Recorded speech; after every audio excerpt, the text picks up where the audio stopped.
Hey, welcome back. We're going to get started with our Bible study for Matthew, the book of Matthew. We are in chapter 2. So I'm going to be reading this chapter in chunks and then stopping. I may have some questions for you. And then I also want to explain what is going on before we get too far into the reading. So I'm going to be looking down, I'm going to be looking at my computer because I have notes on there as well. So I pray that you can follow along with me and that you understand it. So let's get started.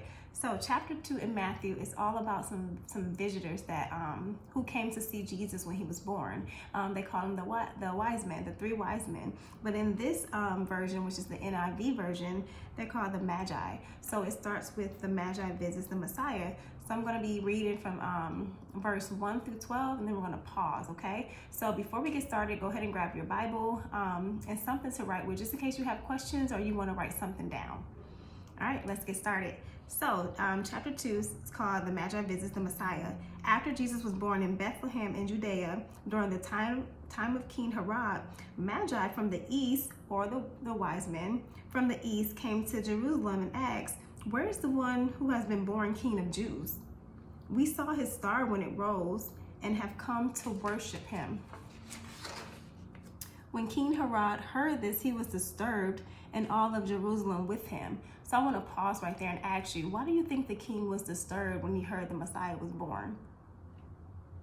Okay, we're picking back up in verse 4.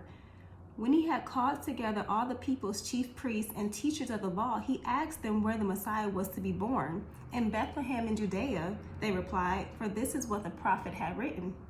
But you, Bethlehem, in the land of Judea, are by no means least among the rulers of Judea. For out of you will come a ruler who will shepherd my people Israel." So down in verse 7. Then Herod called the Magi, or the wise men, secretly and found out from them the exact time the star had appeared. We're going to pause. Why do you think he called them secretly to find out when the star appeared? Okay, picking up in verse 8. He sent them to Bethlehem and said, "Go and search carefully for the child. As soon as you find him, report him to me so that I may go to worship him also." After they had heard the king, they went on their way, and the star they had seen when it rose went ahead of them until it stopped over the place where the child was. When they saw the star, they were overjoyed.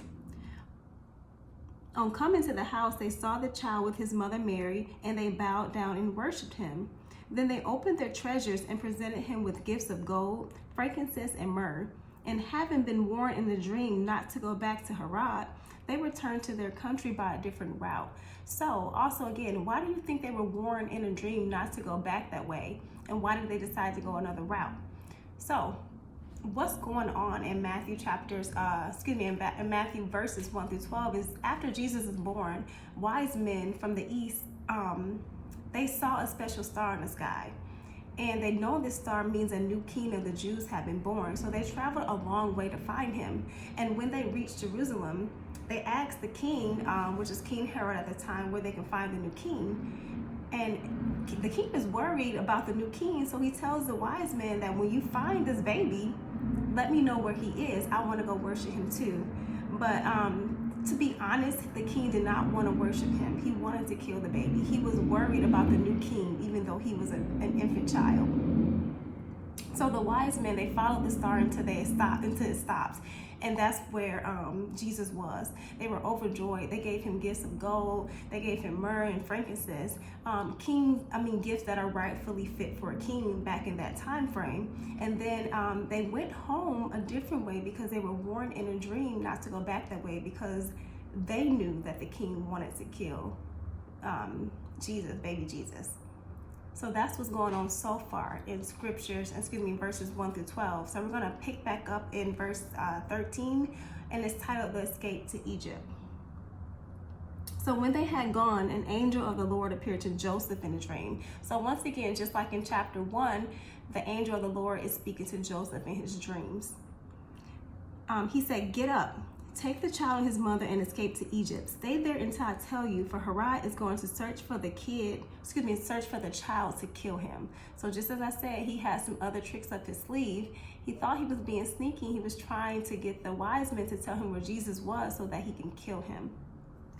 But the angel of the Lord warned Joseph in his dream. So we're in verse 14.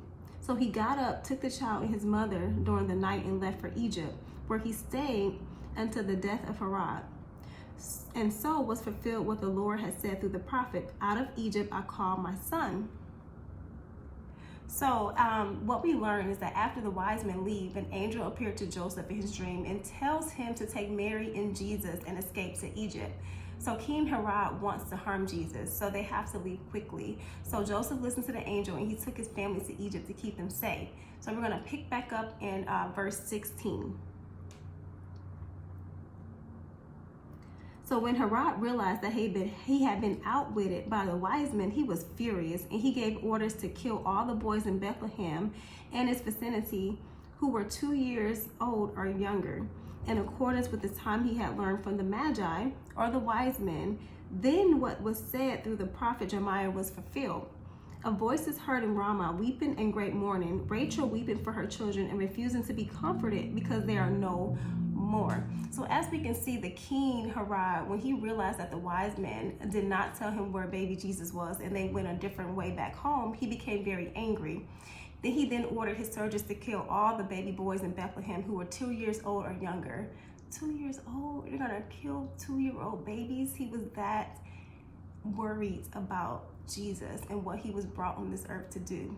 But God always protects his people, and he definitely warned Joseph in his dream on how to protect baby Jesus as well as Mary, and he took his family to Egypt. So we're gonna be finishing up here. So we're gonna go back into verse 19, and we're gonna read to the very end, verse 23, excuse me. So this last portion of chapter 2 is called the return to Nazareth. After Herod died, an angel of the Lord appeared in a dream to Joseph in Egypt and said, "Get up, take the child and his mother and go to the land of Israel, for those who are trying to take the child's life are dead." So he got up, took the child and his mother and went to the land of Israel.